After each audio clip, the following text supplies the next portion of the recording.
Alın biznes.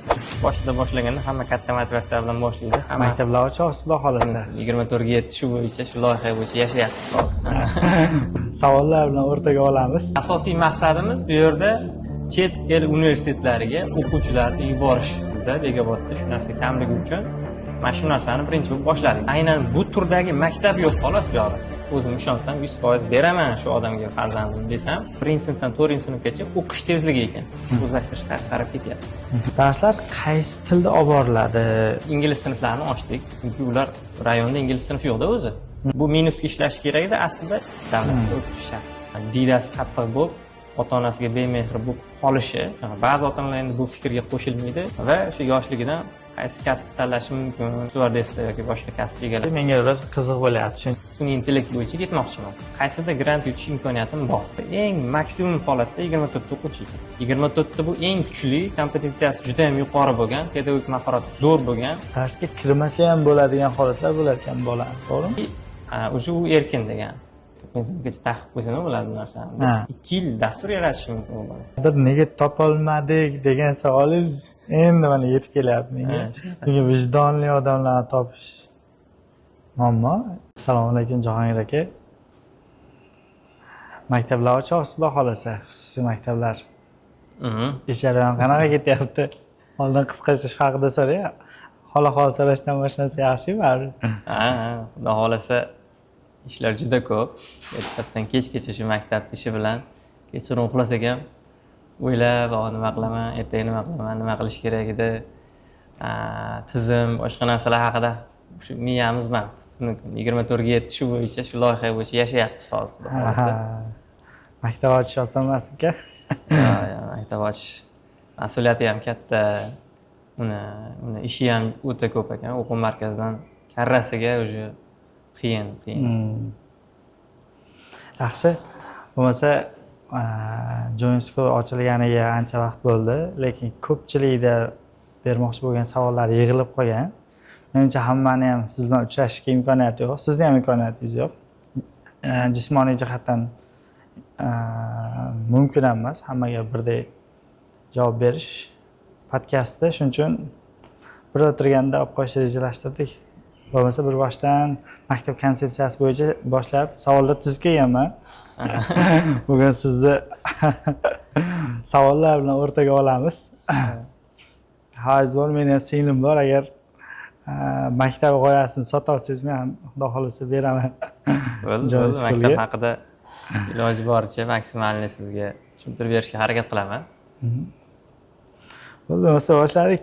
Konsepsiya yadrosi birinchi o'rinda shu erkin o'quvchi maqomi degan narsa juda qiziq bo'ldi menga. Misol uchun maktabingizda bolalar darsga kirmasa ham bo'lar ekan. Shunaqa darslar ham bormi? Yo'q, u narsani mana birdan o savolga o'tishingiz sal noto'g'ri. O'zi tushuntirib berish kerak. Maktab o'zi asosiy vazifasi nima bizning maktabimizda? Bo'lmasa keling ochilishdan boshlab so'raylik. Eng boshdan nima maqsadda ochdingiz maktabni? Maktabni birinchi o'rinda o'zi bu biznes. To'g'risini aytadigan bo'lsak, bu biznes. Bu biznes pul topish kerak. Pul topmasa u rivojlanmaydi. Va bizni bu biznes pul topishi biz uchun maqsad emas, bu bizga vosita. Ya'ni topgan pulimizdan biz mana shu ta'lim sifatini yaxshilashga, yanada ko'paytirishga harakat qilamiz bu narsani. Xo'p, endi asosiy maqsadimiz bu yerda aynan rayonda yo'q bo'lgan narsa, bizning Bekobodimizda yo'q bo'lgan narsa, chet el universitetlariga o'quvchilarni yuborish. Hozir aynan O'zbekistonda mana shu narsaga ko'proq urg'u berilyapti. Prezidentimiz o'zi ham aytib chiqyapti mana, chet eldagi universitetlarga o'quvchilar jo'natinglar, grantga kirishlarni rag'batlantirilyapti hozir. O'sha maqsadda aynan bizni tumanimizda, Bekobodda shu narsa kamligi uchun mana shu narsani birinchi bo'lib boshladik biz. Demak, hali yo'q narsani boshladingiz. Yo'q narsani boshladik. Menga qiziq bo'ladigan narsa bu narsani qanday tushuntirib bermoqchi odamlarga? Hali yo'q narsa birinchi test sifatida ketyapti. Ko'pchilik to'g'ri tushunishi mumkin, noto'g'ri tushunishi mumkin. Tem bo'lib hozirgi gapingizdan ta'lim biznes deb boshladingiz. Endi buni yashirish, aldab nima qilish nimasi yo'q. Baribir o'sha pul topmasangiz, misol uchun siz ham nimagadir ishlayapsiz-ku. Pul topishingiz kerak va oilangizni boqishingiz kerak va shu bilan birga xalqqa manfaat keltirishingiz kerak-da. Sizni maqsadingiz faqat pul topish kerak bo'ladigan bo'lsa, xalqqa manfaat keltirmaydigan bo'lsangiz, u уже noto'g'ri tarafga qarab ketayotgan bo'lasiz. Xalqqa manfaat keltirib, ularga xizmat qilib keyin pul topadigan bo'lsangiz, sizga ham, ularga ham manfaatli bo'ladi. Endi bu aynan bu turdagi maktab yo'q xolos bu yoqda. Lekin shu yo'nalishda ketayotgan o'quvchilar bor.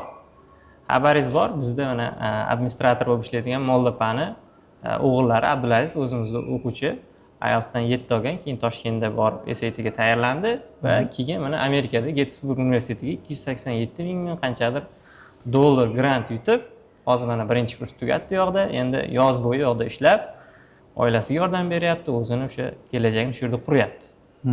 Ya'ni bu trend boshlanib bo'lgan, lekin bu trendga talablariga javob beradigan maktab yo'q xolos. Lekin o'quvchilar bor, o'quvchilar xohlayotgan o'quvchilar bor va ular Toshkentga borib tayyorlanishyapti shu narsaga. Nima uchun bu imtiyozlar, bu shunga o'xshagan maktablar tumanda bo'lmasligi kerak. O'shaning uchun ham biz shu maktabni boshladik.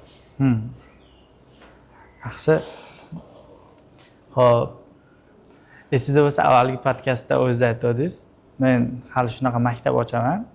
O'zim farzandimni berib, o'zim ko'rsataman, shu darajada bo'ladi maktab degandek. Shu qadriyatlarda ketyaptimi maktab? Birinchi o'rinda o'zi shu talabni qo'yganmiz. Xohlagan ishimni qilayotgan bo'lsam, birinchi o'rinda o'zim farzandimga bo'lganda qanaqa bo'lar degan savolni qo'yib olaman. Masalan, shu ishni qilaman. Masalan, o'qituvchi tanlayapmiz, xodim tanlayapmiz.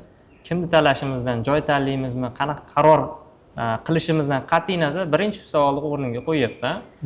Ya'ni yaqinda o'qituvchilarni deyarli ko'pini ishga oldik. Shunda ham mana shu insonga men rozi bo'larmidim farzandimni topshirishga degan savol birinchi o'rinda men o'zimda suhbat davomida shu narsani tekshiraman.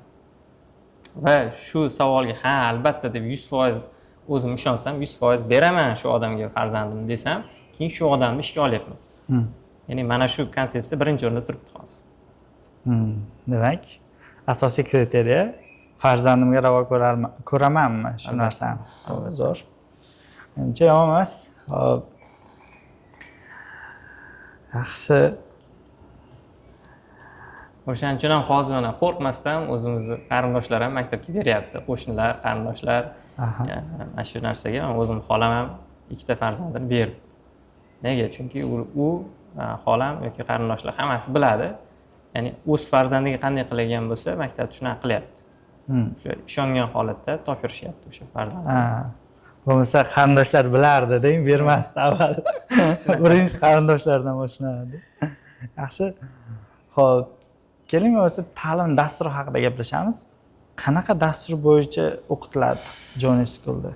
Xo'p, qarang, dasturlar maktabga qarab farq qiladi.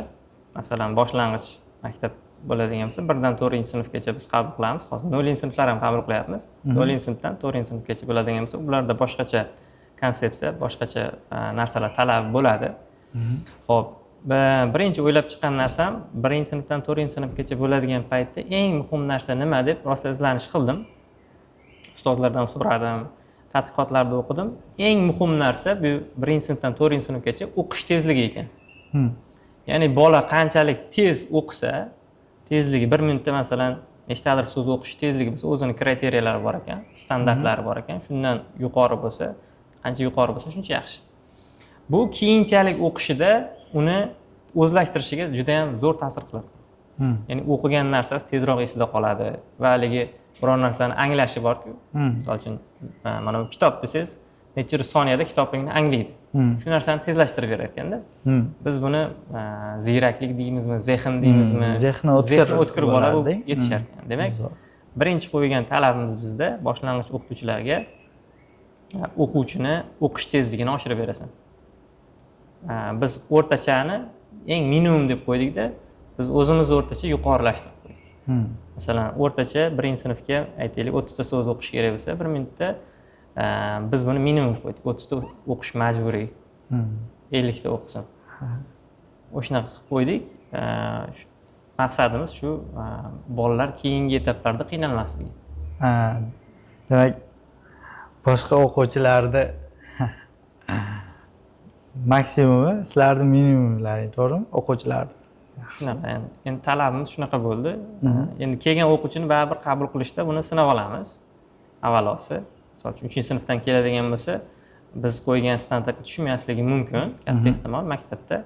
Biz uni sinab boshida, hozir kelganingda 1 minutda 30 ta so'z o'qiyapsan ekan. Bu bizning minimumimiz 40 ta edi. Demak, sen 30 taga yetkazib olishimiz kerak deb ustozim bilan alohida ishlab yetkazib olishga harakat qiladi. Va bu endi yilda oxirida o'lchaydigan narsa emas. Biz uni har oy, har chorakda o'lchab boramiz. O'zlashtirishga qarab ketyapti. Va uni dinamikasini hisoblab boramiz va bu dinamikani ustozlar ota-onalarga taqdim qiladigan darajada hisobot ko'rinishida tayyorlashni rejalashtiryapmiz hozir. Yaxshi. Hozircha chuqurlashmaymiz unda, asosiy savollar berib ketaveraman. Keyin hozir aytganingizdek, darslar uchun alohida savollarni tuzib kelganman, konsepsiya bo'yicha. Alohida to'xtalaman. Bo'ldi, yana bitta narsani shu joyiga qo'shimcha qilib qo'yaylik. O'qish tezligi va hisoblash tezligi. Misollarni hisoblash tezligi ikkita kriteriya qo'yganmiz, faqat o'qish tezligi emas. Matematikada misollarni hisoblash tezligini ham qo'yganmiz. Buni ham alohida standartlarini qo'yib chiqamiz o'zimiz. Yaxshi. Darslar qaysi tilda olib boriladi?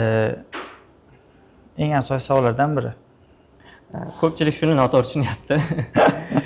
Bizning o'quv markazimiz tilga ixtisoslashgan, shuning uchun ingliz tili maktab ekan deb o'ylashayotganlar bor. To'g'ri, biz ingliz sinflarini ochdik. 0-sinf va 1-sinflarga qabul qilyapmiz ingliz sinflarini. Lekin 3-chi, 4-chi, 2-sinflarda ingliz sinflar yo'q. Chunki ular rayonda ingliz sinfi yo'qda o'zi. 2-sinfdan kelib turib ingliz sinfda o'qib keta olmaydi. Shuning uchun bizni o'sha o'quv rejamizga ko'ra 1-sinfdan yoki 0-sinfdan boshlasa eplab ketishi mumkin. 1-sinfdan boshlaydiganlarni ham hozirdan biz o'sha 1-sinfga tayyorgarlik darslarini inglizda olib boryapmiz. Hozir dars bo'lyapti ularga. Shunda 1-sinfdan 4-sinfgacha darslar o'sha ingliz sinflar bo'ladi. Va 5-sinfdan hamma o'quvchilar o'zbek tilida o'qiydi. Xuddi shunday rus sinflar ham bor. Rus sinflar ham xuddi shunaqa 0-sinf va 1-sinflarga rus sinflar ochganmiz. Va ularni ham o'sha 4-sinfgacha rus sinf o'qitamiz va 5-sinfdan o'zbek tilida o'qishadi. O'zbek sinfi ham bormi? O'sha 0dan 5-sinf. O'zbek sinflari ham bor. Bo'ldi, tushunarli. Xo'p. Tushunishim bo'yicha, demak, ularda o'sha fundamentini asosiy missiyadan tayyorlab boriladi o'sha eng pastki sinflardan, to'g'rimi? Chunki maktabda asosiy vazifasi chet elga grantlar yutishga tayyorlash, to'g'rimi, o'quvchilar? Shunaqa. Bazani 0dan qurib borasizlar. Endi ko'pchilik o'ylaydi, chet eldagi universitetga tayyorlanish O'zbekiston universitetlariga o'xshab 10-11-sinfdan boshlanmaydi u narsa.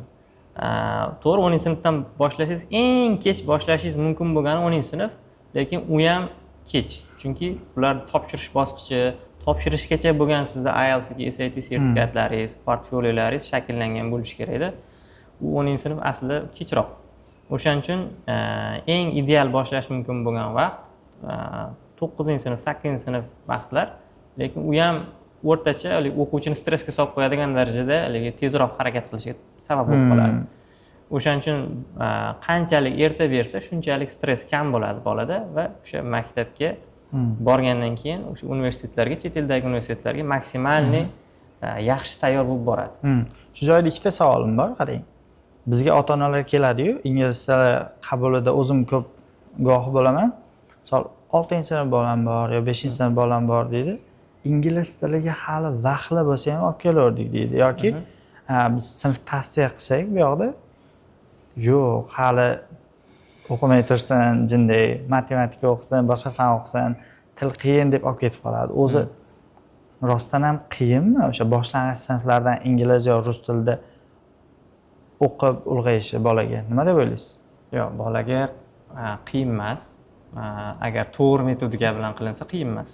Misol uchun u yosh bolaga o'zini beriladigan hajmdagi darsliklari bo'ladi. Agar undan oshirib olinsa qiyin bo'ladi. Misol uchun ba'zi maktablarda o'sha o'quvchilarga tinmay 7 soatlab, 8 soatlab dars qo'yilaveradi. Bunaqada aniq miyasi charchaydi bola. O'shaning uchun bizda 6+2 tamoyilda o'qitiladi. Bu nima degani desangiz, bir kunda maksimum 6 soat dars, 2 soat to'garak. To'garak bu amaliy, ya'ni dars emas, amaliy. Bolani diqqatini yaxshilash uchun, darsdan chalg'ishi uchun qilinadigan narsalar. O'sha tartibda qilinsa charchamaydi, keyin yoshiga mos narsalar berilsa charchamaydi. Yana bitta qiziq fakt bor. 12 yoshgacha bu taxminan 5-sinf bo'ladi. 12 yoshgacha til o'rgangan bola o'sha tilda bezaksent gapiradi. Undan keyin o'rganishni boshlagan bola baribir qanaqadir aksenti bo'ladi. O'shaning uchun mana bu rus sinfga beradigan ota-onalarning ham asosiy maqsadi rus tilida bezaksent gapirsin deydi-da. O'shaning uchun birinchi sinfdan beradi rus tiliga bolasini. Ingliz tilida ham bezaksent gapirish uchun yoshligidan berish kerak bu narsaga. Demak, o'sha til egalaridek gapira oladi o'sha 0-sinfdan bersa. Yana ikkinchi savolim, qarang. Bilasizmi? Rus yoki ingliz sinflarida o'qiydigan bolalar baribir til o'rganganingiz madaniyatingizga ham ta'sir qiladi-ku odamda. Shunga nima deb o'ylaysiz? Misol uchun men sal xavfsirayman, что bola boshqa madaniyatda katta bo'lib qolmasmikan deb. Bunga nima deysiz? Bu xavfsirash menda ham bor edi. O'shaning uchun boshida rus sinf ochmoqchi bo'lmaganman. Boshida bunaqa niyatim yo'q edi, to'g'risi. Lekin talab bo'ldi. Juda ko'p talab bo'lganligi uchun ochishga majbur bo'ldim. Lekin shu ya'ni o'zimizning milliyligimizdan, milliy va diniy qadriyatlarimizdan chiqib ketmasin bu degan narsani rosa o'yladim, qanaqa qilsa bo'ladi. Va menga bittaligi o'qituvchilarning minuslari plyusga ishlab qoldi shu joyda. Ya'ni qaysidir o'qituvchilar o'zini misol uchun qo'shimcha to'garaklari bo'ladi, shu to'garakni rus tilida o'tolmaydi. Bu minusga ishlash kerak edi aslida, lekin bu o'zbekcha o'tganligi uchun bu rus sinflarga o'zini tilini ham saqlab qoladi va davlat ta'lim standartida ham aniq bitta narsa ko'rsatilgan. Rus sinflarga ham o'zbek tili o'tirishi shart. Davlat tili o'tirishi shart. Ya'ni mana shu narsani ham biz qo'shimcha qilib o'tamiz ularga. To'g'ri, asosiy shu o'qish ona tili matematikasi rus tilida bo'lgani bilan qo'shimcha tarzda ularga o'zbek tili, davlat tili o'tiladi. Til o'tilgani bilan baribir ta'sir qilmasmikan? Nima deb o'ylaysiz? Ta'sir qiladi, albatta ta'sir qiladi. Unga yana qo'shimcha siz maktabda tarbiya degan fan bor. Oldin odatnoma bo'lgan, hozir tarbiya degan fan bor. O'sha orqali baribir to'g'irlab borasiz. O'shaning uchun ham biz 4-sinfgacha qildik rus sinfda. Asosiysi. 5-sinfdan keyin o'zbek tilida o'qiydi. O'zbek tilida o'qiydi. Yaxshi yechim deb o'ylayman. Endi baribir ko'pchilik ota-onalar maqsadi rus tilida bezaksent gapirsin-da. Maqsad shu rus sinfga berishdan maqsadi shu. Xuddi ruslardek. Shu maqsad amalga oshdimi? Endigi ota-onalarda keladigan xavf diydasi qattiq bo'lib, ota-onasiga bemehr bo'lib qolishi va shuni oldini olish uchun 5-sinfdan baribir o'zbek sinfiga o'tkazish kerak. Shunaqa ba'zi ota-onalar endi bu fikrga qo'shilmaydi. Endi bu meni o'zim shaxsiy fikrim. Shu. Subyektiv. Yaxshi. Xo'p. Bitiruvchilar aynan qaysidir institutlarga tayyorlanadimi? Aynan biror bir grantlarga? Yo'q, aynan qaysidir universitetga tayyorlanmaydi bular. Mana biz yoshligidan bitta narsani yana o'rgatamiz maktabda, kasb tanlash. O'zimiz mana o'quv markazida ham ko'p shunaqa treninglar o'tkazamiz. Bolalar ko'pchilik qanaqa kasb tanlashni bilmaydi, ikkilanib qoladi. Va o'sha standartdagi o'sha doktor, kabi qanaqadir standart kasblarga, prokuror degan kasblarga ketadi, lekin an'anaviy kasblar deymiz. Lekin hozir mana chiqib kelayotgan zamonaviy kasblar juda ham ko'p va tez almashib ketyapti. Ko'p kasblarni yo'q qilyapti.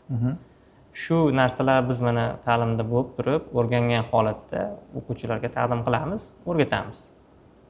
Va o'sha yoshligidan qaysi kasb tanlash mumkin, o'sha narsalar haqida qaysidir kasb egalarini chaqirishimiz mumkin treningga, tushuntirib beradi o'zini kasbini. O'quv markazida ham qildik buni. Misol uchun stewardessa yoki boshqa kasb egalari kelib o'zini kasbi haqida aytib berdi. Shunaqa qilib o'zini kasbini aniq qilib olgandan keyin aytaylik, men IT bo'yicha machine learning bo'yicha, ya'ni sun'iy intellekt bo'yicha ketmoqchiman. Demak, sun'iy intellekt bo'yicha eng zo'r qayerda o'qitadi? Universitetlarni tanlab chiqadi. Universitetda sohalar bo'yicha qaysi universitetda shu zo'r o'qitiladi? Tanlagandan keyin endi o'zini SAT va IELTS balliga qarab, qaysida grant yutish imkoniyatim bor, foizi ko'proq. O'shalarga o'rtasidan balans ushlab turib topshiradi hujjatlarni. Yaxshi tarafi chet eldagi universitetlarga siz xohlaganingizcha hujjat topshirsangiz bo'laveradi. O'shaning hisobiga ular ma'lum bir bitta universitetga anaqa yotqizib tayyorlanmaydi. Tushunarli. Siz qobiliyat shakllantirasiz. Buyog'i o'zi qobiliyatiga qarab tanlaydi yaxshi. Xo'p, yana bir asosiy savollardan bittasi, sinfda nechta o'quvchi bor? Individual yondashuv qanday ta'minlanadi bolalarga? Xo'p, biz o'rtacha sinfda 20 ta o'quvchini rejalashtiryapmiz.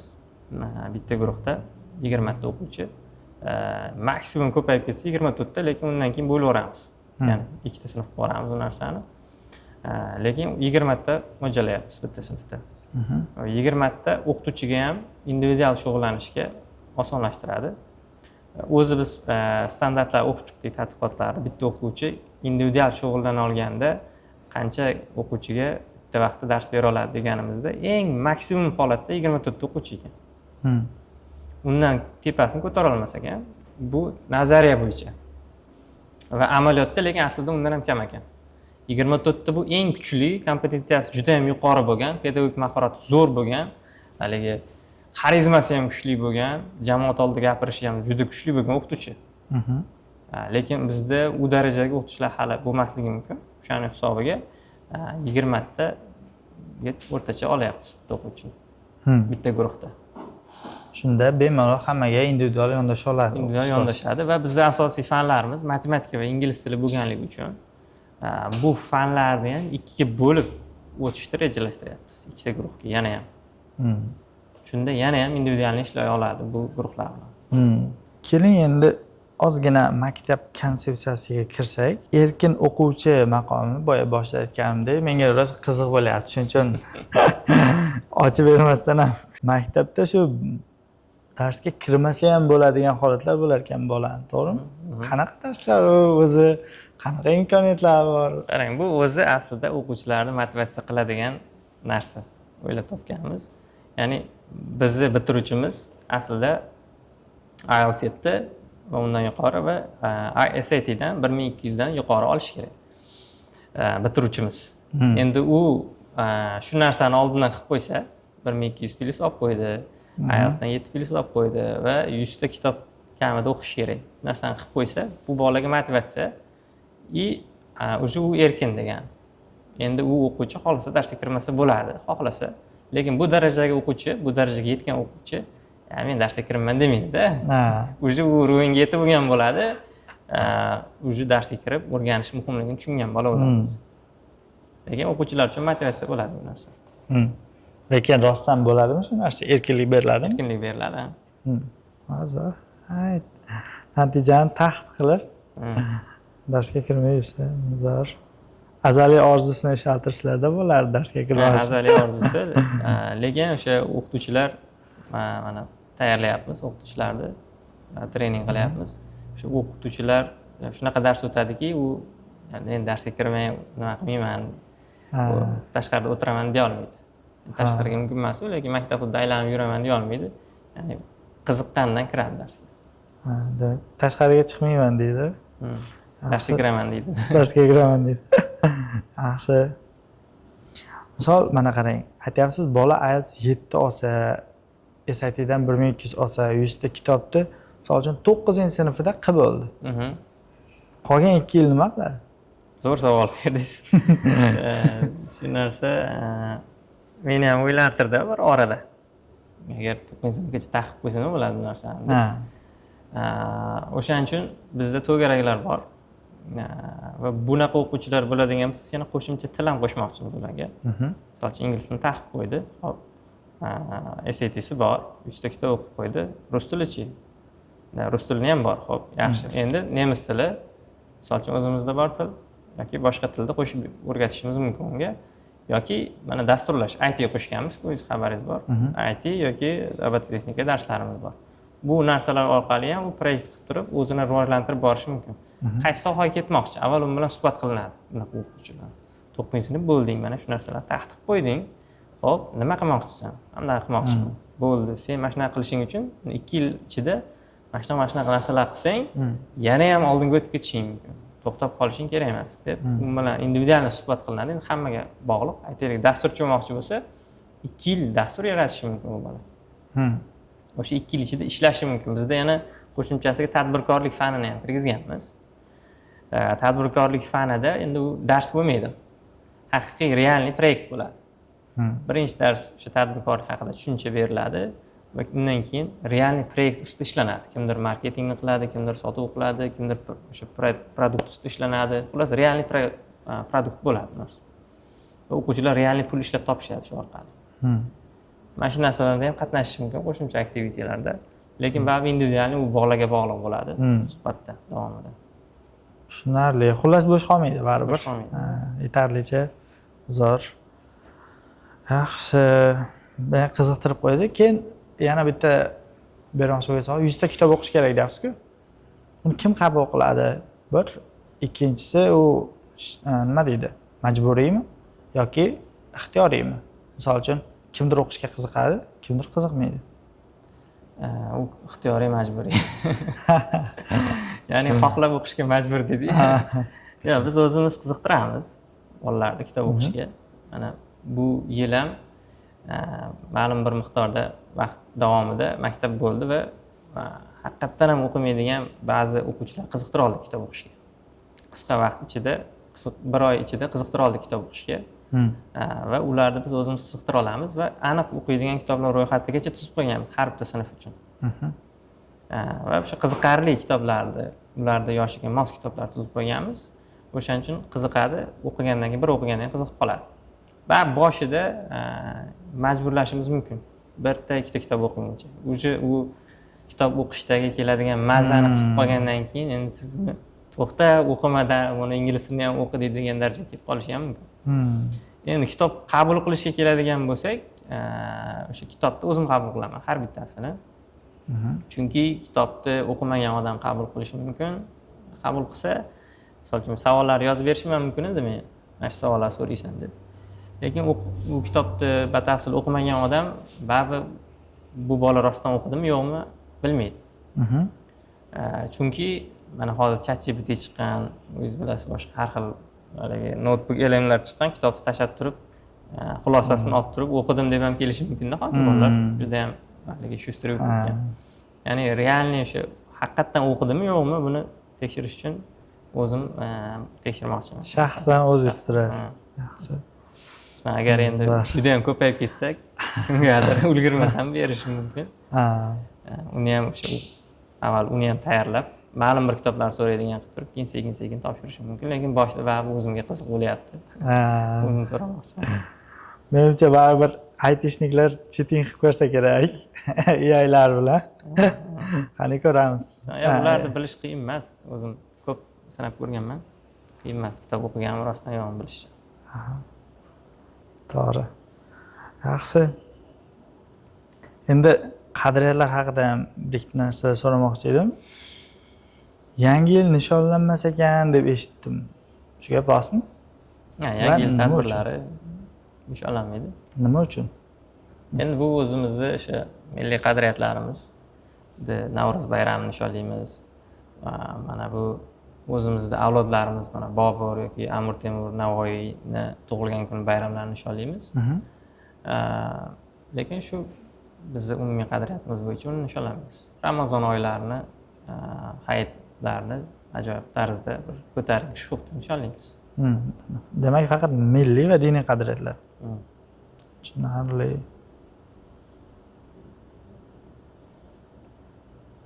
Maktab binosi emas, madaniyati qimmat qiladi degan narsani eshitdim. O'zingizdan izoh so'ramoqchiman. Maktabda xuddi shunaqa, maktabni binosi emas, madaniyatni qiymatli qiladi deganda ko'pchilik ota-onalar keladi. Endi ularning qo'lida aniq bir buni so'rayman, 2 buni so'rayman, 3 buni tekshiraman degan aniq shablon yo'qligi uchun, hali bu bozor yangi bo'lganligi uchun, maktabni qanaqa tekshirishni bilmaganligi uchun birinchi ota-ona binosiga qaraydi. Lekin qarash kerak bo'lgan narsa o'qituvchilar. aslida o'sha binoni o'zi o'qituvchi bo'lmasa hech narsa emasda u.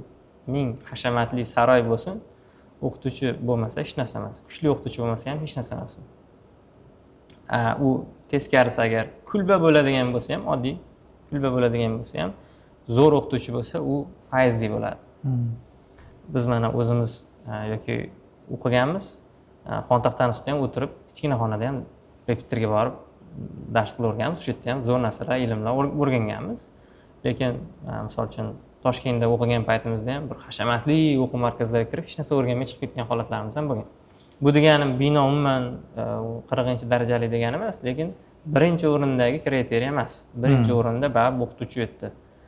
Bo'lib ham agar 1-sinfdan 4-sinfgacha bo'ladigan bo'lsa, eng muhim o'qituvchi. Bo'lib qolgan hech narsa, u ovqati-yu, uxlashi-yu, hammasi ikkinchi daraja. Birinchi o'rinda o'qituvchi turadi. O'shaning uchun bu o'qituvchilar keyin madaniyatni hosil qiladi maktabdagi. O'shaning uchun madaniyati muhim deb aytmoqchiman.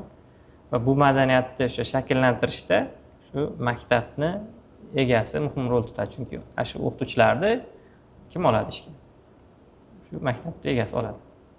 Va u o'zi bilib yoki bilmay, ongli yoki ongsiz tarzda o'sha maktabni madaniyatini shakllantirishga sabab bo'ladi. Asosiy andaza siz maktab madaniyati shakllanishida. Chunki maktabdagi o'qituvchilarni asosan siz ishga olasiz, adashmasam. Shunaqa. Tushunarli. Yaxshi. Yana bitta savol bor, qarang. Qadriyatga mos kelmaydi, lekin ustoz kuchli. Nima qilasiz? Olmaymiz. Olmadigan. Birorta keys bormi? Bor. Bitta zo'r o'qituvchi bor edi. O'zi bor edi, ishlab turgan bo'lgan. Men kelganimda tarix o'qituvchisi kuchli edi. Haqiqatan kuchli, lekin bizni ya'ni ta'lim falsafamizga to'g'ri kelmaydi u. O'shaning uchun u bilan xayrlashdik. O'shaning uchun shu boshqa nima yo'q. To'g'ri kelmasa olmaymiz. Demak, qanaqa qobiliyati bo'lishi muhim emas. Asosiysi qadriyat. Birinchi o'rinda endi qadriyatni qo'yamiz. Qadriyati zo'r bo'lib turib ham endi bilim bo'lmasa ham olmaysizda, bilim balans bo'lishi kerak baribir. Tushunarli. Lekin qiynaldik. To'g'risi o'shanaqani topish o'ta qiyin bo'ldi. Даже shu 10-15 ta lab o'qituvchini olmagan holatimiz ham bo'ldi. 15 ta o'qituvchidan bitta olish holatimiz ham bo'ldi. O'shanaqa. Biz ba'zida o'sha suhbat davomida Sardorbek bilan suhbat qildik. Nahotki bo'lmasa deb o'ylab qoldik-da. Yo'q deb o'ylayapsiz, kadr yo'q deb o'ylab qoldim. Nahotki biz xohlayotgan, bizni falsafaga to'g'ri keladigan kadr nahotki yo'q deb o'ylab qoldik. Shunaqa holat ham bo'ldi. Yaxshi. Xo'p. Mana maktab qadriyati, ustozlar holatlari haqida gaplashdik. Endi bolalar falsafasi ham haqida ozgina gaplashaylik. Tashqi va ichki motivatsiyasi nima bo'ladi maktabda bolani? Xo'p, ya'ni o'qishga bo'lgan demoqchimiz? Bizda shunaqa narsa bor, mana o'qituvchilar bilan birgalikda shu narsani tuzyapmiz. Tashqi motivatsiyani tizim qiladi, ya'ni maktab qiladi. Tashqi motivatsiyasi bizda coin bu birinchi o'rinda, ikkinchi o'rinda axloqiy ball. Ikkita narsa bor. Axloqiy ball biz ularga 100 ball beramiz o'qishni boshidan va qanaqadir axloqiy nojoiz ishlarni qilsa, unga qarab turib ballar belgilab qo'yganmiz, og'irlik darajasidan yengilligiga qarab ball ayirib boramiz. Oxiri misol uchun yil yakunigacha minusga o'tib ketmasa, keyingi yil ham qoladi. Lekin minusga o'tib ketsa haydab yuboramiz ularni. Chunki axloqiy normalarni ko'p buzgan hisoblanadi, 100 dan pastga o'tib ketsa. Ikkinchisi уже ma'lum bir o'sha ishlarni qilganiga qarab biz coin belgilab qo'yganmiz. Shu coinlarni berib boramiz va yana mana shu joyda ham zo'r narsa, bu coinlarga har chorakda auksion uyushtiramiz. Hamma o'zini coinlarini nechta coin yiqqan keladi va auksionda qanaqadir sovg'a aytaylik, mana bu kitob. Misol uchun, bu kitob misol uchun 5 coin boshlandi. Kimdir 6 coin beraman deydi, kimdir 7 coin beraman deydi, kimdir 10 coin beraman deydi. Shu bilan eng maksimum bo'lgandan keyin o'sha bolg'ani urib sotildi deymiz. Keyingi sovg'a. O'shanaqa. Auksion bo'ladi. Ham bu ham qiziq bo'ladi, ham bolalarga tajriba bo'ladi bu narsa. mana boshlang'ich moliyaviy savodxonlik desa ham bo'ladi. Shunday moliyaviy savodxonlik darslari ham bor aslida bizda qo'shimcha darsda. Shaxsiy moliyasini yurgizgani bolalarda. Bu narsani ham endi aytib ketay. Bu endi tashqi motivatsiya bolaga.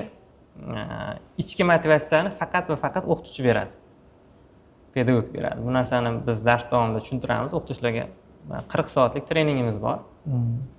Bu o'sha maktabimizda yadrosi desa ham bo'laveradi. Ya'ni asosiy narsasi shu. O'qituvchilar bilan boshlaganmiz shu narsani. Bu coin, bu axloqiy ball o'qituvchi emas, bu tizimdagi ichki motivatsiyani o'qituvchi uyg'otadi. Buni endi qanaqa qilinishini bitta dars endi 3 soatlik bu narsani. Hozir berayotgan javoblaringizdan aka maktabda nima yo'q o'zi degan savol kelyapti. To'g'risi men boshida boshlaganda hamma katta motivatsiya bilan boshlaydi, hammasini qilaman deydi. Men o'zimda anaqam bo'yicha baribir qayergadir qanchadir vaqt ishlaganingizdan keyin qaysidir narsalarni qila olmasligingiz ko'z yetadi. Uni keyin o'sha bir yarim yildan keyin bu narsalarga vaqtimiz yetmas ekan, ulgurmas ekan deyishim mumkin. Hozir o'sha motivatsiyaga to'lib turgan paytimda to'g'risini aytganda hammasini tashlaymiz degan narsa bor. Lekin harakat qilamiz maksimum nimani va'da bergan bo'lsak, o'shani bajarishga. Va'da bermayotgan, aytmayotgan narsamiz bo'lsa, uni qilmaymiz. Tushunarli.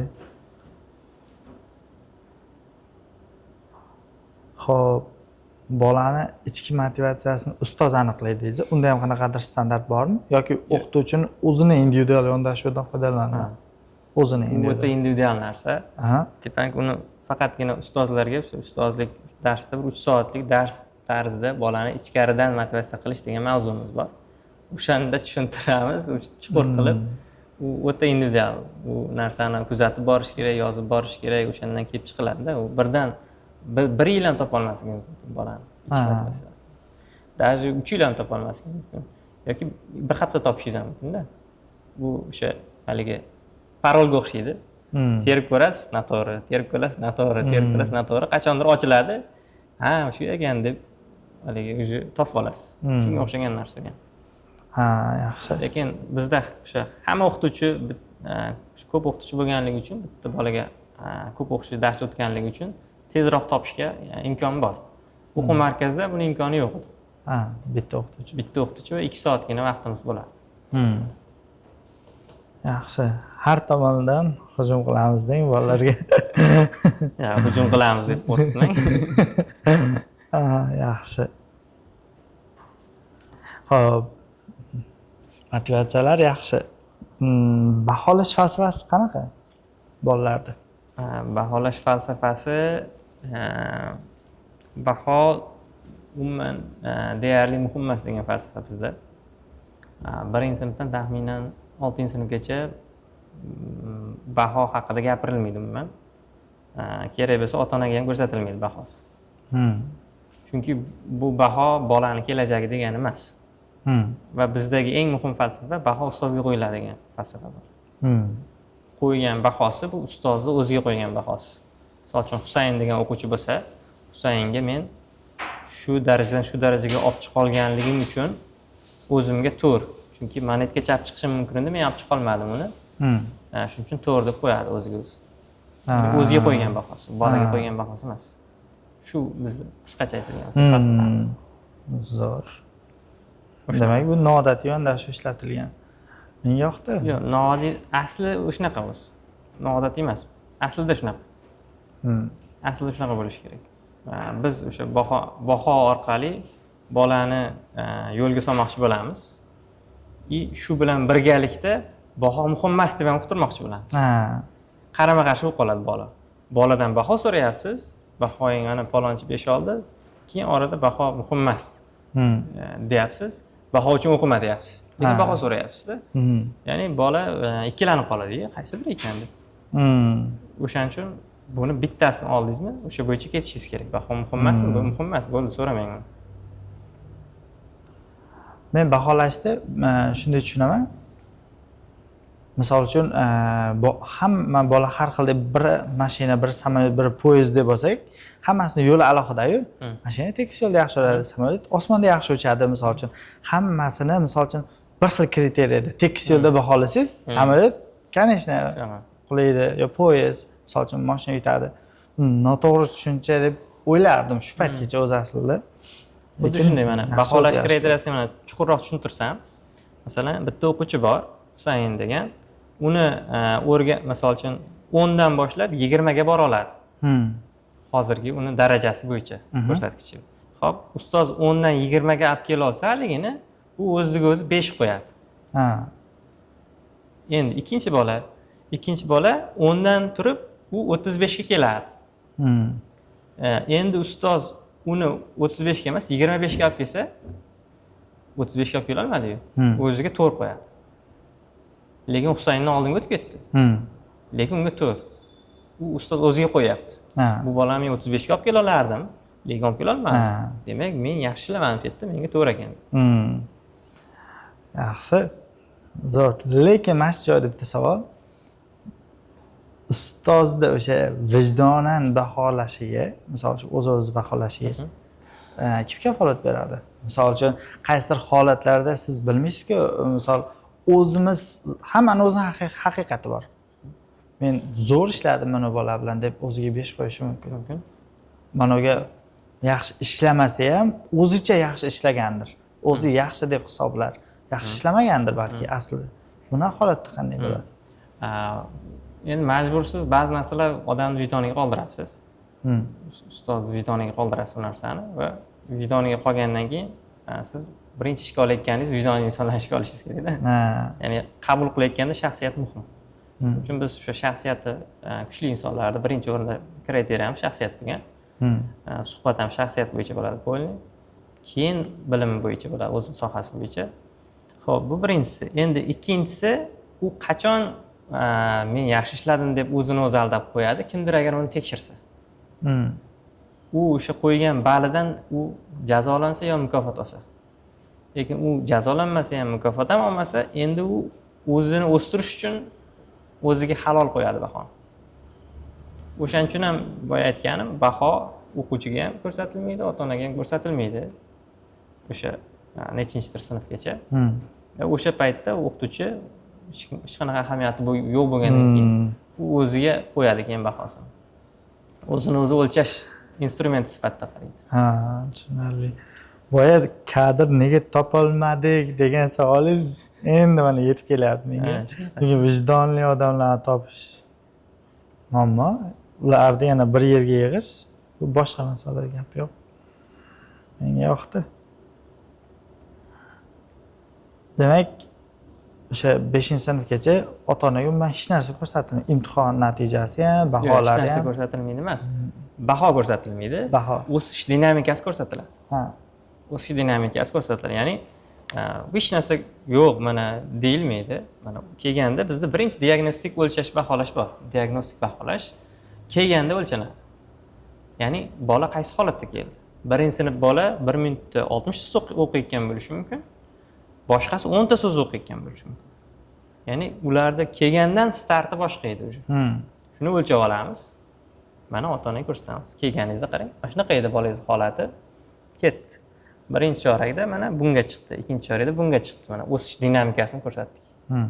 Hisoblash tezligi 1 minutda bitta misol ishlardi. Endi hozir qarayapsiz, 1 minutda 10 ta misol ishlayapti. Undan keyingi chorakda 13 ta ishladi, keyin buncha ishladi.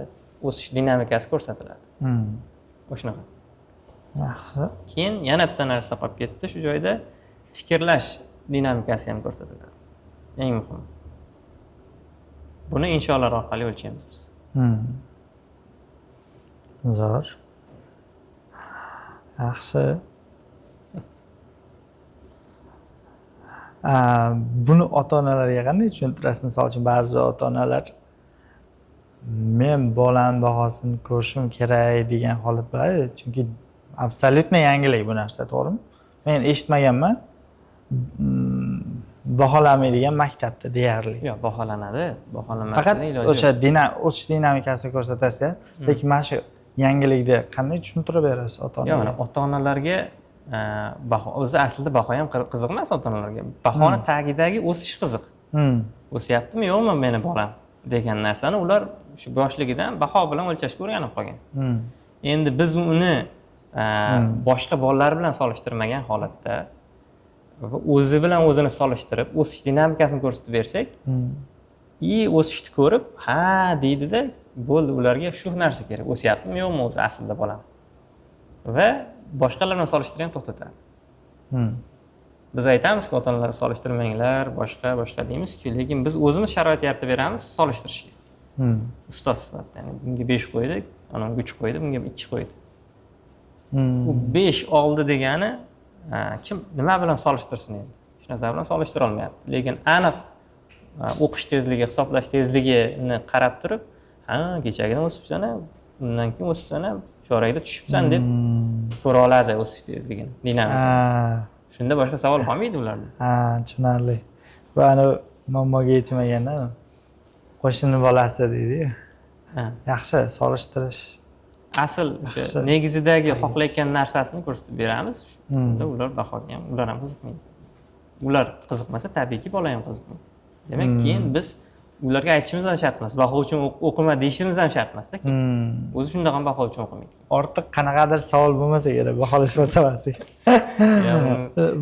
Chuqur o'ylab, ancha yaxshi ustozlardan so'rab, tadqiqotlar qilib, podkastlar ko'rib, ancha ishladik ustida. Agar shuni tatbiqi, misol uchun butun O'zbekistonda bo'lganda yaxshi bo'lardi deb o'ylayman men. Chunki an'anaviy o'zbek oilasida, misol uchun farzandlar natijalari boshqalarga nisbatan solishtirilib, uni yaxshi farzand yoki yomon farzandligi keltirib chiqariladi. O'zim ko'rgan narsa, real hayotda. Boya aytdim, qo'shni bolasi. Katta bir og'riqqa yechim bo'lardi mana shu narsa. Shunaqa. Solishtirish orqasidan ko'plab muammolar kelib chiqadi. O'sha o'quvchida, misol uchun, seni qo'shni bolasi yaxshi o'qiyapti, sen ham yomon o'qiyapsan deydigan bo'lsa, u bola o'ziga ishonch tushib ketadi. O'ziga ishonmay qo'yadi, bu birinchisi. Ikkinchisi, baxillik paydo bo'ladi. O'sha qo'shni bolasini yomon ko'rishni boshlaydi. Uni ichida ichki passiv agressiya paydo bo'ladi unga nisbatan, nafrat paydo bo'ladi. Va keyinchalik qayerdadir ko'rinadi-da, bu yomon holatda ko'rinadi. O'shanaqa. O'qishga nisbatan ham tushib ketadi. Ya'ni undan men yaxshi bo'lmasam, demak men yaxshi farzand emas ekanman degan o'y paydo bo'ladi bolalarda. Agar solishtirilmasdan faqat o'zini natijasi bilan o'zini solishtirib borilib o'qilsa, bu bola hech kimga g'ayirligi ham kelmaydi, hech kimda nafrati ham kelmaydi, kimdir g'alaba qilsa, u ichidan xursand bo'la oladi haliginga. Bir xillar bor, kimdir g'alaba qilsa ko'ra olmaydi. Baxillik. Baxillik shu yerdan kelib chiqadi-da, solishtirishdan. Zo'r. Menga yoqdi. Yana qanaqa savollaringiz bor deysiz? Boya kitob himoyasi haqida ozgina bir ikkita savollar qolib ketdi. Bola o'qimasdan turib o'qidim desa nima qilasiz? Yo, aniqlanib qoldi, o'qidim deb keldida, o'sha tushda elakdan o'tolmadi, bilib qoldingiz. Nima qilasiz direktor sifatida? To'g'risini aytsam, bu holatda o'qimabsan-ku deb sharmanda qilinishi yaxshi emas. Chunki bola keyin o'qimay qo'yadi kitobni. Chunki ichida biladi o'qimaganligini, lekin tashqarisida aytmaydi-da, keyin meni o'qimadida, endi o'qimayman kitob deb shunaqa qiladi-da bolalar. O'shaning uchun yaxshi o'qibsan, lekin ba'zi bolalar qolib ketibdi deyiladi. O'shaning uchun to'ldirib qayta o'qib kelsang, yana mash-mash joylardan savol beraman deb aniqroq joyini ko'rsatib aytiladi. Ya'ni to'g'ridan to'g'ri tanqid emas. Yo'q, to'g'rida o'qimabsan deb bo'yin siz bilmaysiz, balki o'qigandir. Shunaqa o'quvchi bor, boshdan oxirigacha o'qigani bilan qaysidir detalni so'rasangiz esdan chiqishi mumkin. Biz o'zimiz ham esdan chiqishi mumkin. O'qimabsan deb unga o'zimizdan olib bormaymiz. Biz bilmaymiz, o'qiganmi, rostdan o'qimaganmi, lekin savollarga, ma'lum bir savollarga javob bermadimi, demak, haqiqatan ham yaxshi o'qimagan deyiladi. va bizda isbot yo'q u o'qimaganligi kitob. Tushunarli. Yaxshi. Kitoblar ro'yxatini kim tuzgan? Kitoblar ro'yxatini o'zim va boshqa adabiyot ona tili ustozlari va katta ustozlar bilan maslahatlashib tuzilgan kitoblar. Mana yana bitta savol paydo bo'lib qoldi. Agar kimdir taklif bersa, yoshiga nisbatan 7-sinf bolasi, mana shu kitoblarni zo'r 7-sinflar uchun desa nima qilasiz?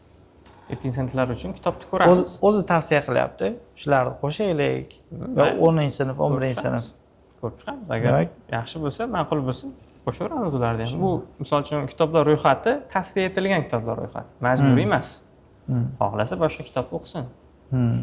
Lekin biz bilaylik qanaqa kitob o'qiyapti. Ha, demak 100 ta kitob o'qish shart.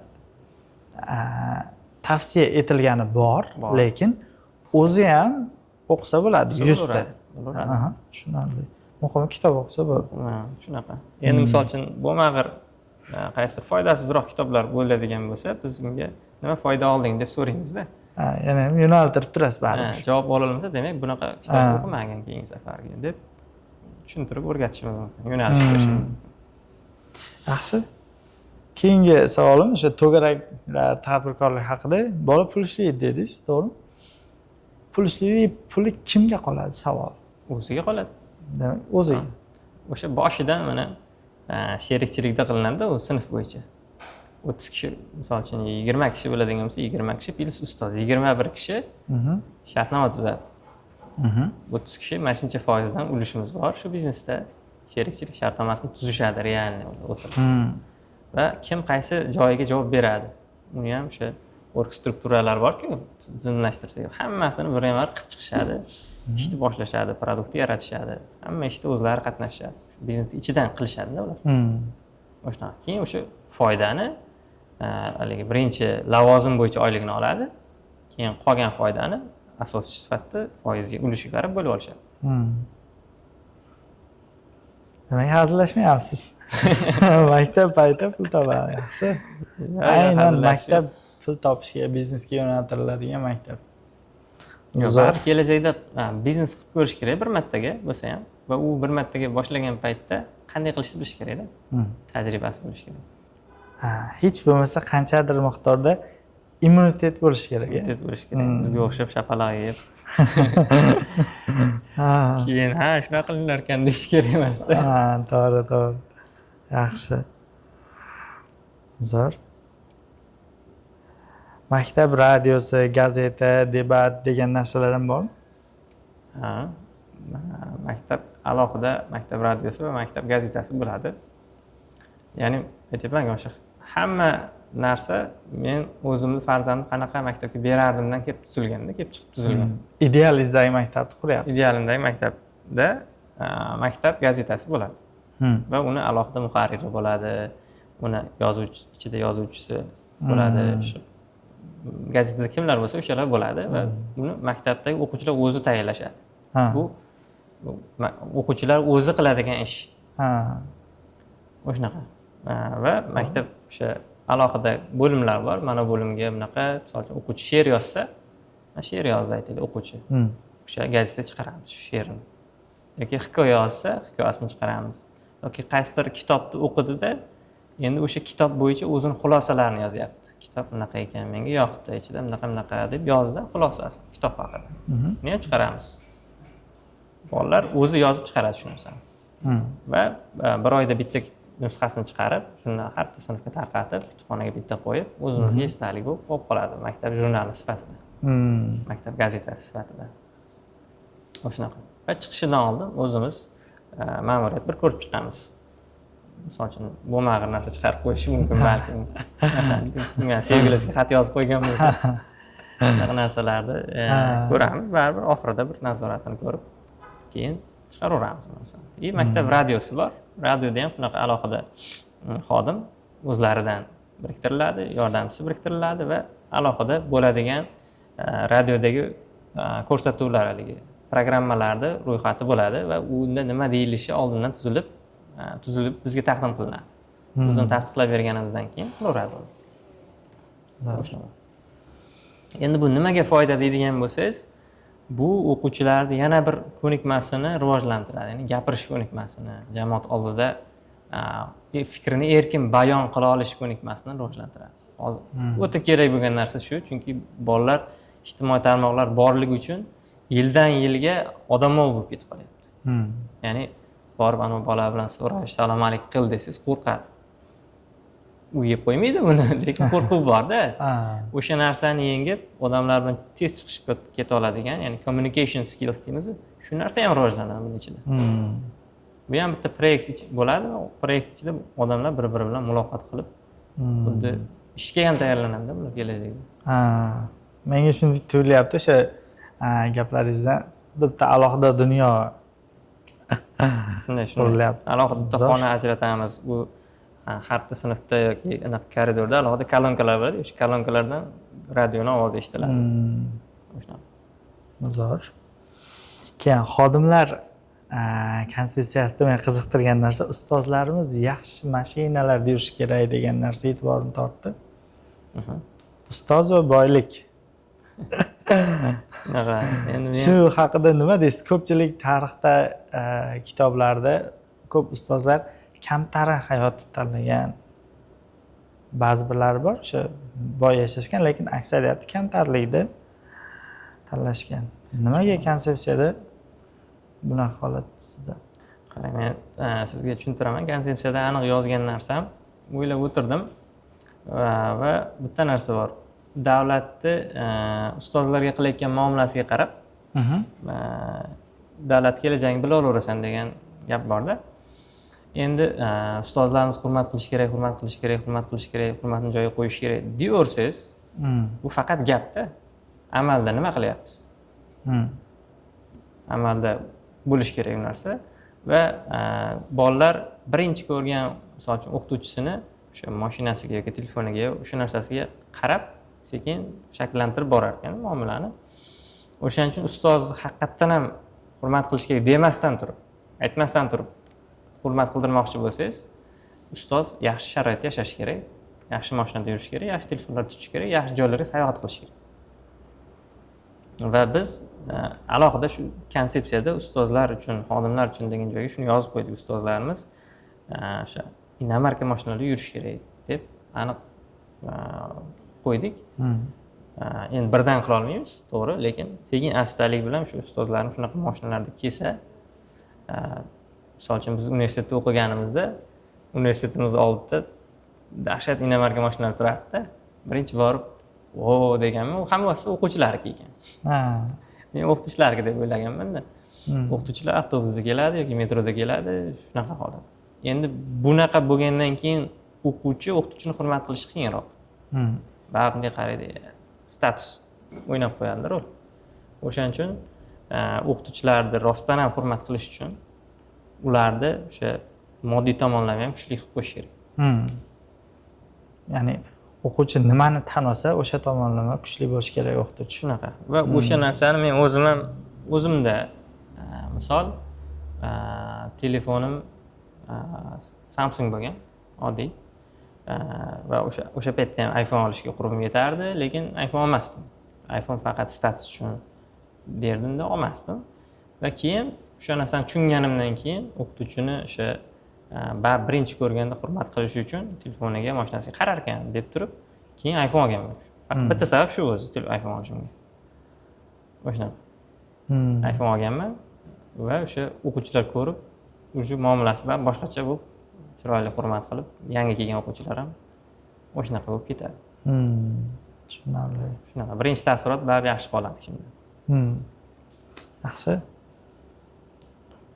Ustozlarga oylik maosh qanaqa bo'ladi? Bozordan ko'pmi?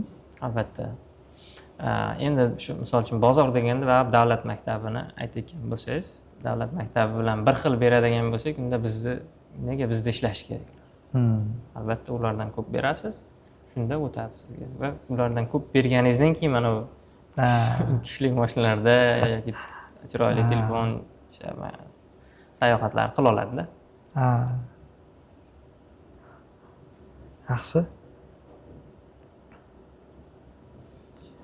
Keyingi bo'lim ota-ona bilan sherikchilik, oila bilan aloqa.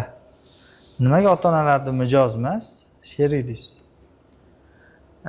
Endi biznes nuqtai nazaridan qarasangiz mijoz, lekin ta'lim nuqtai nazaridan qarasangiz sherik bular. Chunki bolani o'sha 24 soatda bo'lsa, 24 soatidan ertalab 8 dan aytaylik 5 gacha vaqti bir 9 soat maktabda bo'ladigan bo'lsa, 3dan 1 qismi oila bilan bo'ladi, 3dan 1 qismida uxlaydi. Xo'p, demak, uxlaganini olib tashlaydigan bo'lsak, yarmida maktabda, yarmida ota-onasi bilan. Demak, ular ham o'ziga ajratilgan yarim vaqtni bola bilan to'g'ri o'tkazsa, keyin bizniki ham to'g'ri o'tkazsak, ikkita tarafdan qo'shilib, keyin ajoyib natija kelib chiqadi. Agar biz faqat biz o'zimiz tomon yaxshi qilsak, u tarafda umuman bolaga e'tibor bo'lmasa, u bolani o'zgarishi baribir qiyin.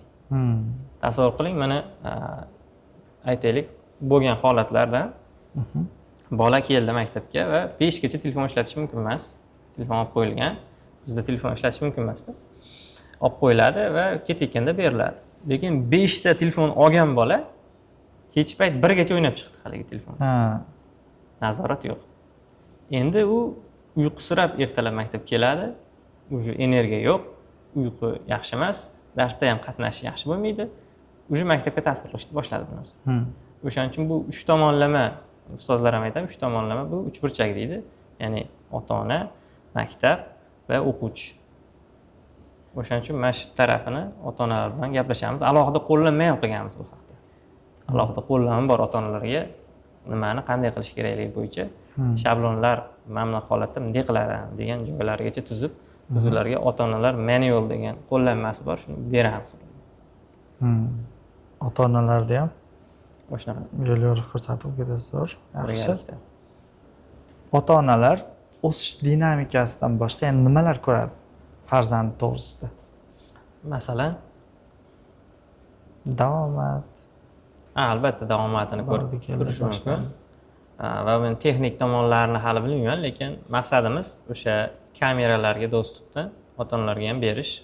Agar xohlagan paytda kirib, farzandi nima qilyapti, qaysi darsda o'tiribdi, qanaqa qatnashyapti, ustozi qanday dars o'tyapti, ko'rib turish imkoniyatini taqdim qilmoqchimiz.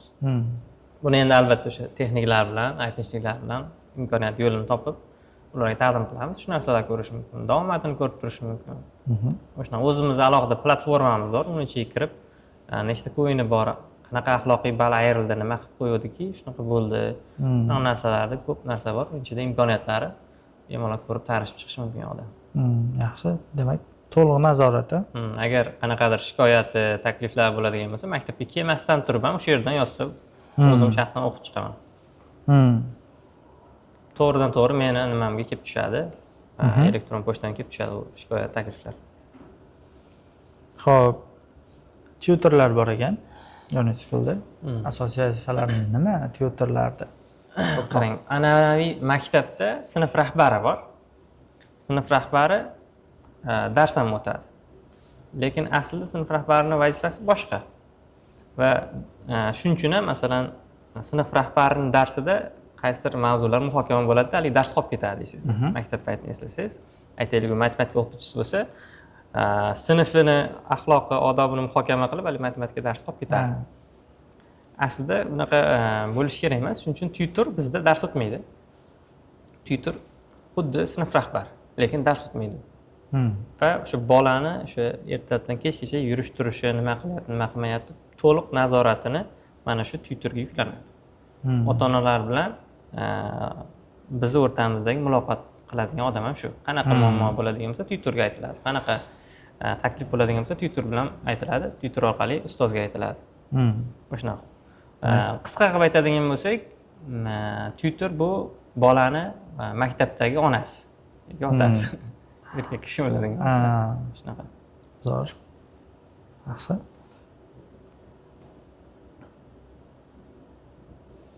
Xo'p, shunaqa holatlar bo'lib qolsa agar ota-ona norozi kuratorda o'sha tutorini qarorlariga. Nima bo'ladi? Misol uchun kurator maktabga qarshi chiqa oladimi?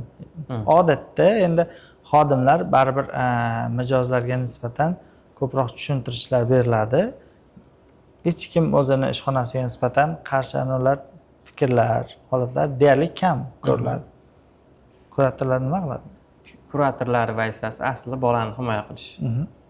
Bolani himoya qilish bo'lgandan keyin u maktabda qaysidir qaror bolaga noto'g'ri ta'sir qilayotgan bo'lsa, bemalol qarshi chiqish mumkin. O'shanaqa. Ya'ni har qanaqa holatda bolani kelajagi biz uchun muhim. O'sha narsa tutorga ham tushuntirilgan va bolani kelajagi uchun nima qilish kerak bo'lsa, qilish huquqiga ega ular. Va ularning lavozim yo'riqnomasida ham shu narsa yozib qo'yiladi. Bolani kelajagi uchun maktab ma'muriyatigacha qarshi chiqishi mumkin. Agar debat, munozarada agar yutib chiqadigan bo'lsa, qaror o'sha tutorda aytgan gapini ham qilishimiz mumkin. Rostdan ota-onasi bo'lar ekanda. Shunaqa. Yaxshi.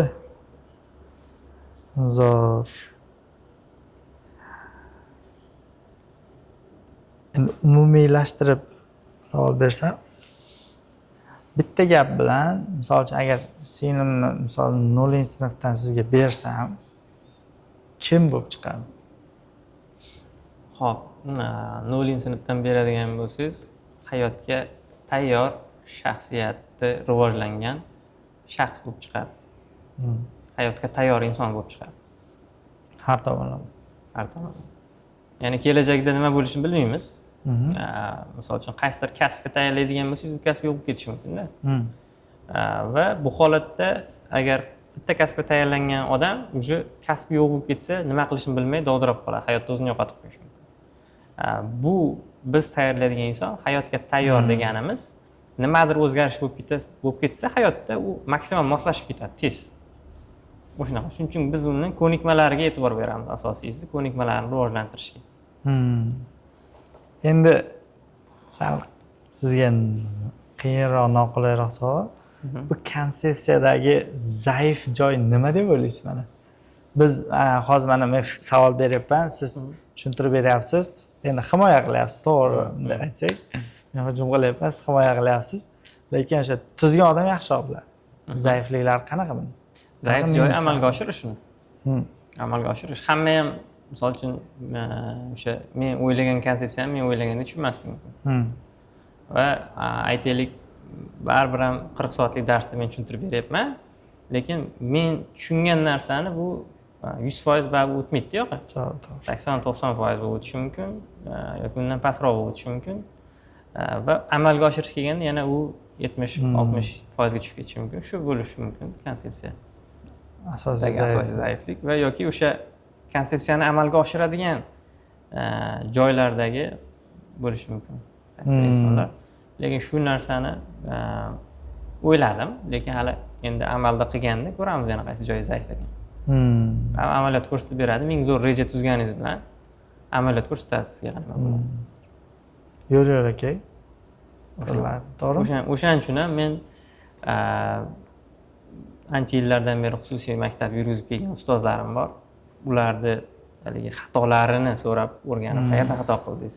Konsepsiyada nima o'xshamadi deb ularda tayyor 3 yil o'sha sayqallab olgan narsasini olyapman-da men.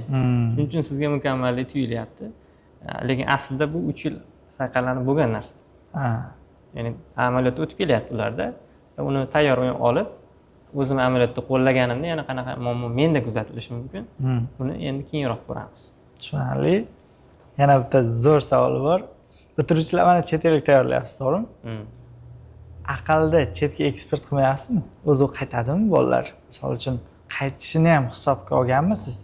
Misol grant yetdi zo'r, lekin bunaqa bolalar chet eldan ko'ra ko'proq O'zbekistonga kerak deb o'ylayman hozirgi holatda. Meni o'sha konsepsiyani tuzayotganda shu missiyaga yozganman bu narsani. Ya'ni men qachon maktabdan armonim qolmaydi. Ya'ni maza qilaman, bu men o'ylagan narsa bo'ldi deyman qachon. Ya'ni aniq o'lchov kerak-ku. Endi o'yladim, keyin misol uchun qachonki bola, o'sha bizni bitirgan bola chet elga grant yutsa, qaysidir top universitet grant yutsa, yutgandan keyin u yerda o'qib, zo'r baholarga o'qib, top darajadagi baholarni olib turib, eng zo'r ishlaydigan top kompaniyalarga ishga kirsa yo'qda. Ishga kirgandan keyin qanchadir muddat u yerda tajriba oladi baribir. Qanchadir muddat tajriba, mablag' to'playdi, tanish bilish orttiradi va shu mablag'ini, tanish bilishini va tajribasini olib kelib o'zimizni davlatga, millatga shu yerda qanaqadir kompaniya yoki nimadir qurib, rivojlantirib, kuchli kompaniya quradi. Va rivojlantirgandan keyin bilmayman qanchadir miqdordagi o'sha mablag'ini maktab shotiga o'tkazib, men shu maktab tufayli shu darajaga erishdim.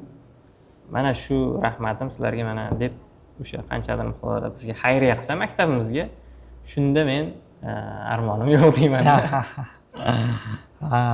Ya'ni shuni o'ylaganman. Lekin shu darajada bolalarni patriot qilib chiqara olaman deb o'ylaysizmi? Mana shunaqa vatanparvar qilib, chunki asosiy ehtiyojlar qoplangandan keyin ko'p narsalar esdan chiqib ketadi baribir. Odamzod yaxshi hayotga tez ko'nikadi-yu. Shunaqa. Buni qanday masalaga yechim bermoqchisiz hozir? Bu albatta qiyin, lekin aslida o'zi bizni eng vatanparvar millatimiz, o'zi aslini olganda ham. Qayerga borsak ham baribir qaytishni o'ylaymiz. Bizning millatimizda juda ham aksariyat qismi shunaqa o'zi. Aytaylik, 5% unaqa emasdir.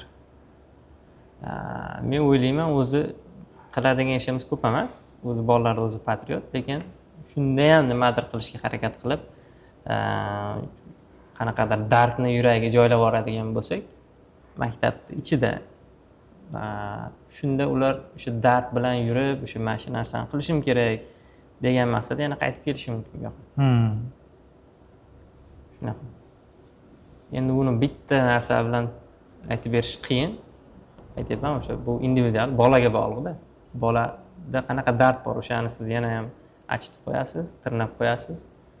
O'sha dard bilan keyin ketadi u yoqqa.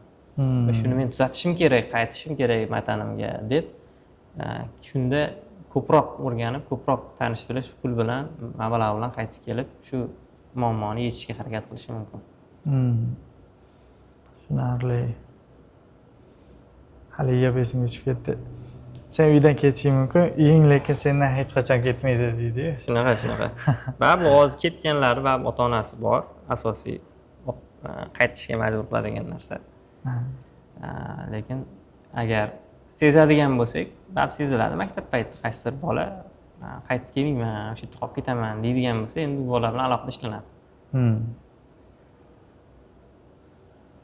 Tushunarli. Zo'r.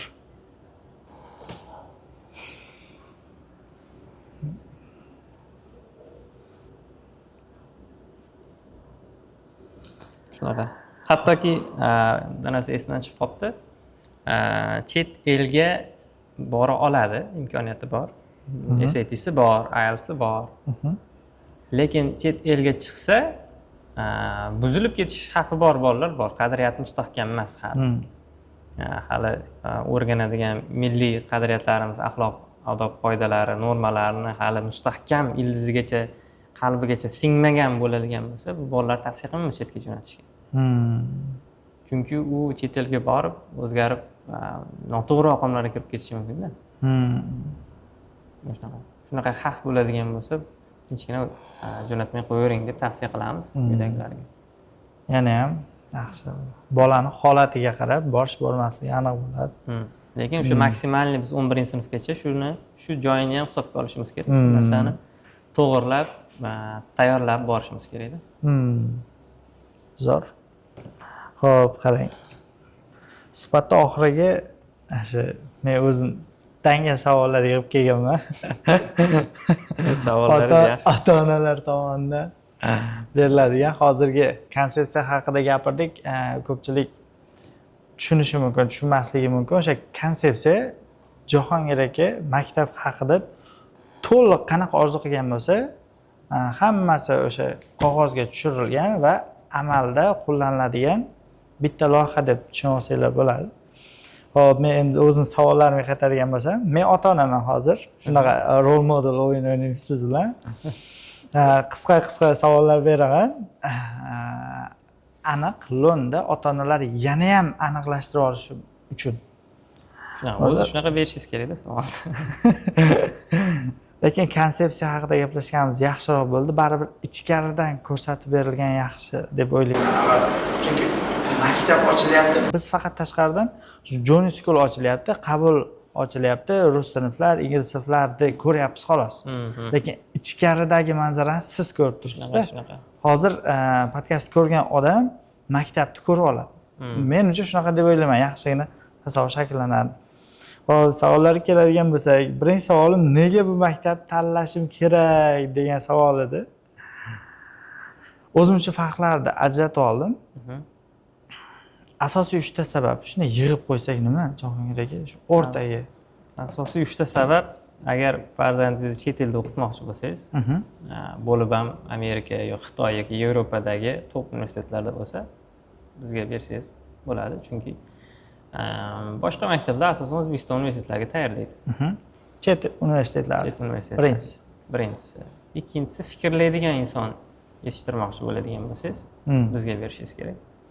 Va uzoq muddatli o'sishni xohlayotgan bo'lsangiz, bizga berishingiz kerak. Nega uzoq muddatli deyapman? Chunki biz universitetga, chet el universiteti deyapmiz, lekin aslida undan keyingi holatni ham biz to'liq qamrab olganmizda, o'ylab chiqqanmiz, ya'ni dars berish jarayonida biz shaxs yetishtiramiz deganimiz aynan shu. Hayotga tayyorlaymiz deganimiz aynan shu. Bu 4 yillik umr universitetdagi bu hayot emasda, undan keyin qancha yashaydi? 40 yil, 50 yil yashaydi-da undan keyin. O'sha hayotimiz uchun qiziq va buni biz alohida mana o'qituvchilarga o'tilayotgan darsda haligi hayot uchun tayyorlaymiz, shaxs tayyorlaymiz desak, o'qituvchilar birinchi qo'rqdi-da. Qanday tayyorlaymiz degan savol ichida turibdi-da. Keyin bilib turibman endi ular motivatsiya zo'r, bo'pti deb turibdi. Keyin qanaqa tayyorlashni o'sha birinchi usulini ko'rsatdim. Shu usul orqali biz mana shunaqa fikrlaydigan insonni tayyorlaymiz. Keyin o'sha ikkita joyda qanaqa qilishni aniq strategiyasini ko'rsatib bergandan keyin ular ishonishni boshladi shu narsaga. O'shanaqa. Shuning uchun o'sha 3 ta narsa chet el universitetlariga, ikkinchisi hayotga tayyorlash, uzoq muddatda o'ylayotgan bo'lsangiz, biz maktabga berganingiz ma'qul. Zo'r. Narx nega bunchalik qimmat degan savol ko'pchilikda bor bo'lsa kerak. Bekor sharoitiga nisbatan. Lekin podkastdan keyin mana shu joygacha ko'rgan bo'lsa, tushunib oladi. Menimcha qiymatlarni yaxshi yetkazdirib bera oldik deb o'ylayman. Maktab beradigan. Xo'p, narxni men aytib o'tadigan bo'lsam, birinchi sinfdan 4-sinfgacha boshlang'ich sinflarda 1.236.000,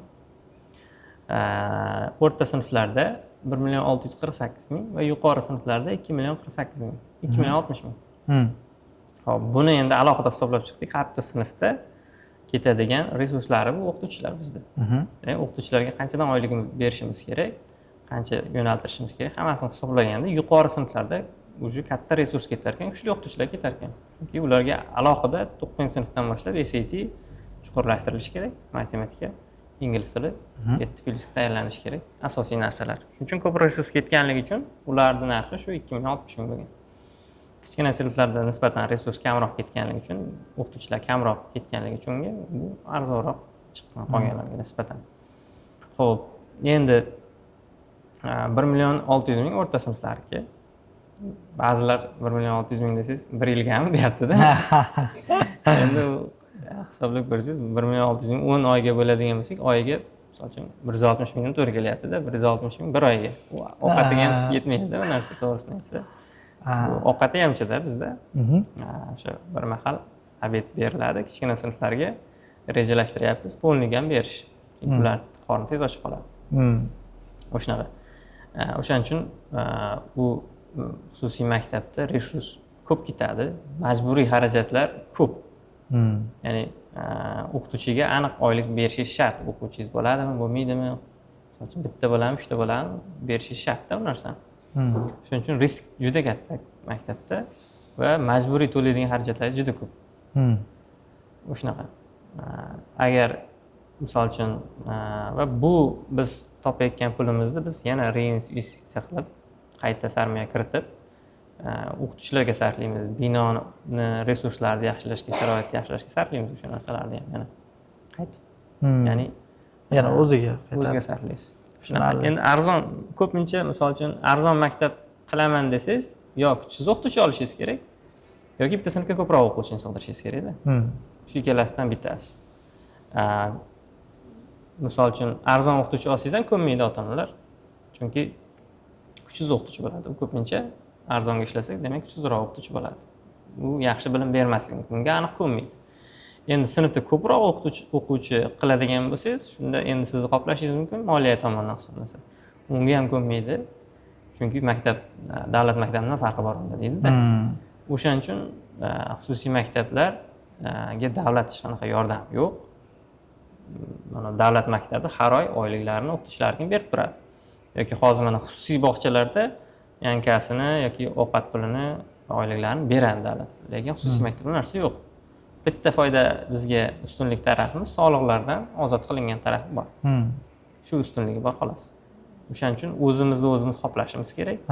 O'zimizni o'zimiz eplashimiz kerak. Hech kim bizga chetdan pul bermaydi. Senga tegmayman, o'zing daravangni o'zing top deganda. Yaxshi. Tushunarli. Xo'p, maktab nimalarga kafolat beradi? Maktab nimalarga kafolat beradi? O'zi kafolat beradimi? Birinchi savol. Bersa nimalarga? Kafolat degan narsa bilmadim endi. Kafolat beraman degan odam, misol uchun, birovga kafolat berish qiyin-da. Masalan, men o'zim ingliz tilida dars o'tganimda ham meni IELTS olishimga kafolat berasizmi deb kelsa, men unga kafolat bera olmayman-da. Men o'zim kafolat berishim mumkin. Men o'zimga mana bitta o'quvchim so'ragan, menga IELTS 7 olishimga kafolat berasizmi degan. Yo'q, bermayman deganman. Men o'zimda shunday dars o'tishimga kafolat beramanki, sen tushunmadim deya olmaysan deganman. Shunga kafolat beraman. Endi seni dars qilishingga sen umuman dars qilmasliging mumkin. Sen kafolat berasan kuniga 7 soat dars qilishga deb so'radim. Yo'q dedi. Bo'lmasa men qanday senga 7 olishingga kafolat beray dedim. O'zing kafolat bera olmayapsan-ku dedim. Ya'ni bu shaxslar qatnashgan joyda birovga kafolat berish qiyin. Agar kimdir men senga kafolat beraman, olasan deydigan bo'lsa, aniq sizni aldayapti yoki nimadir qilmoqchi-da. Aslida kafolat berish o'ta ham qiyin, lekin biz o'zimizning harakatimizga o'zimizga o'zimiz kafolat beramiz, maksimum borimizni ishlatamiz shu narsani qilishga. Bor kuchimizni, resursimizni sarfarbar qilamiz shu narsaga. Xo'p, shunga kafolat beramiz va bolani xavfsizligiga kafolat beramiz. Kirishda o'sha alohida qo'riqchi bo'ladi, begona odam kirmaydi yo'qa. Va o'zidan-o'zi o'quvchi ham chiqib ketmaydi odam. Aniq qo'riqchi bor, Face ID bilan, turniket bilan kiriladi, turniket bilan chiqiladi. Shu narsaga va ovqatiga kafolat beramiz, chunki uni ham bizga aloqasi bor-da chunki. Ovqatiga ham kafolat beramiz. Yana nimaga bo'lishi mumkin? Asosan shu o'zi. Ya'ni o'zingizning mas'uliyatingizga kafolat berasiz. Uni mas'uliyati birovga tushunarli, yaxshi. Xo'p. So'radim, asosiy narsalarni bitta eng asosiy o'zgarishni ayting. An'anaviy maktab ta'lim tizimidagi o'zgartirmoqchi bo'lgan narsangiz o'zingiz maktabingizda ko'rsating. Shuncha aytdik-ku, shuncha narsani. Kattaroq nimadir bormi? Ya'ni o'zi mayda analar ko'p edi. Aslida tubdan farq qilyapti. Yo'q, u katta o'zgarishlar, bu ta'lim tizimida katta o'zgarishlar qilsangiz, yo katta yo'qotish bo'ladi, yo katta yutuq bo'ladi-da. O'shaning uchun bitta risk bo'lmaydi birovning hayoti. O'shaning uchun kichkina o'zgarishlar orqali natijasini ko'rasiz. Bu birovning hayotiga katta zarar qo'ymagan holatda tekshirib, test and trial qilib turib borasiz-da yo'qa. Demak, siz qop-qop va'dalar bermaysiz. Yo'q. Menga telefon qilishdi. Keyin nima qilasan? Shunaqa deb endi qisqa tushuntirib bersam, keyin u endi o'zim tanishimdi. Mana katta va'dalar bermaysanmi menga deb so'radi. Quloqqa tegmaysanmi? Nega men dedim, o'zim qila oladigan ishga kafolat beraman. Qila olmasam nima kerak menga kafolat ber. Menda o'zi shunaqa prinsip bor. Qila oladigan ishimga 100% ishonsam, keyin kafolat o'zim va'da beraman bu narsaga. Misol uchun 90% ishonsam ham va'da bermayman. Meni prinsipim 10 ta va'da ber, 10lasini ham bajar. 50 ta va'da berib 40 tasini bajarmas. 10 ta bajara olmay qolmasligim kerak-da men va'da bergan narsam. Shuning uchun kamroq va'da berishim mumkin, lekin shu bergan va'dani bajarishga maksimum harakat qilaman. tushunarli. Siz tanlamasa nima yo'qotaman Jahongir aka? Tanlamasa hech narsa yo'qotmaysiz. O'sha ota-onalar tomonidan misol uchun biz Journey School tanlamasak nima yo'qotamiz? Nima yo'qotamiz yoki nima yo'qotmaymiz? Fikringiz qanaqa? Bilmasam endi bu baribir individual narsada. Qarang, meni tanlang yoki tanlamang deya olmayman. Agar maqsadingiz boya aytganimizdek, bizni maqsadga to'g'ri kelsa, bizni tanlasangiz, shu maqsadga boramiz birga. Agar maqsadingiz O'zbekiston universitetlariga kirgizadigan bo'lsangiz, bizni tanlamaganingiz ma'qul. Chunki biz yoqqa yo'naltirmaymiz. Boshqa maktablarga o'sha kirgizadigan maktablar bor yoki repetitorlar bor, shunga borganingiz ma'qul. Shunaqa. Agar lekin maqsadingiz o'sha chet el universitetlarga o'qitish bo'lib turib, bizni tanlamaydigan bo'lsangiz, unda o'sha yo'qotasiz maqsadingizni. Yaxshi, savollarim tugadi Jahongir aka. Suhbat uchun rahmat. Kelgusi ishlaringizda omad. Xudo xolasa, keyingi podkastimizda o'sha konsepsiyani to'liq bajarib tugatib, jarayondagi yangiliklar, o'zgarishlar haqida birgalashib gaplashib o'tiramiz degan umiddaman. Kelganingiz uchun rahmat. Sog' bo'ling, salomat bo'ling.